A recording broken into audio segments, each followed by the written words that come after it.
So here we have the Ford Fiesta ST line on a 20 plate.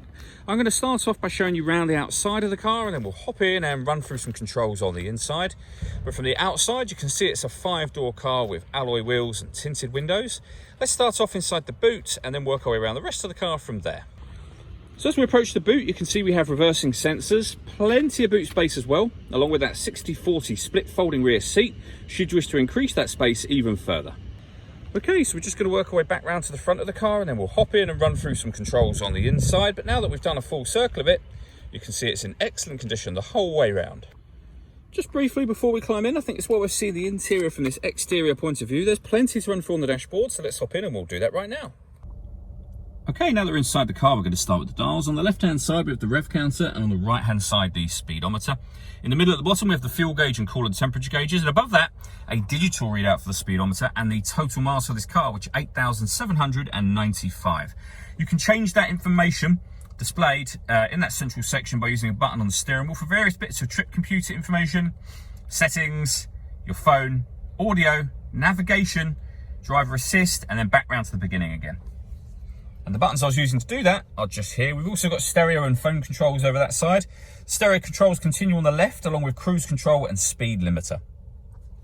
Over in the center, we have the touchscreen for the car. So this is the main menu area. This is where you can connect a phone, for example, and then add phone. Search for your vehicle on your device and select it once it is found. And then just follow those instructions on screen from there.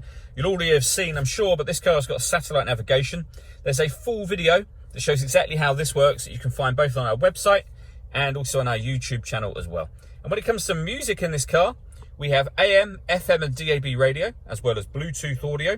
This car's also got 2 separate USB inputs, so if you plug devices into those, they will appear up here as options on top of what you see being displayed. And if I pop the car into reverse, we have a full colour reversing camera with guidelines showing you what direction the car is headed in relation to the image that you see on the screen, so it makes it very easy to park. Working our way down, we have the main volume for the stereo. We then have climate control, so you can adjust the fan speed, the temperature. You can determine where you'd like the air to be distributed. When you're happy with all of those settings, this button turns the air conditioning, in this case, off or back on again, or hit auto, and the car will now maintain this temperature by taking control of the fan speed and the direction of the air. So override that, just readjust the fans and put it back on whatever setting you want it on here.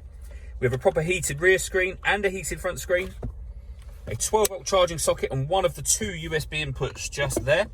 We then have a 6-speed manual gearbox and these buttons here. So this turns off the stop and start. This car is designed to cut out when it's stationary in traffic, which will in turn save you fuel. You can turn that off. You can turn off the traction control and put the car into eco mode as well. And then all the way back in this central armrest, we have the 2nd USB input. All that leaves me to say is thank you for taking the time to watch this video.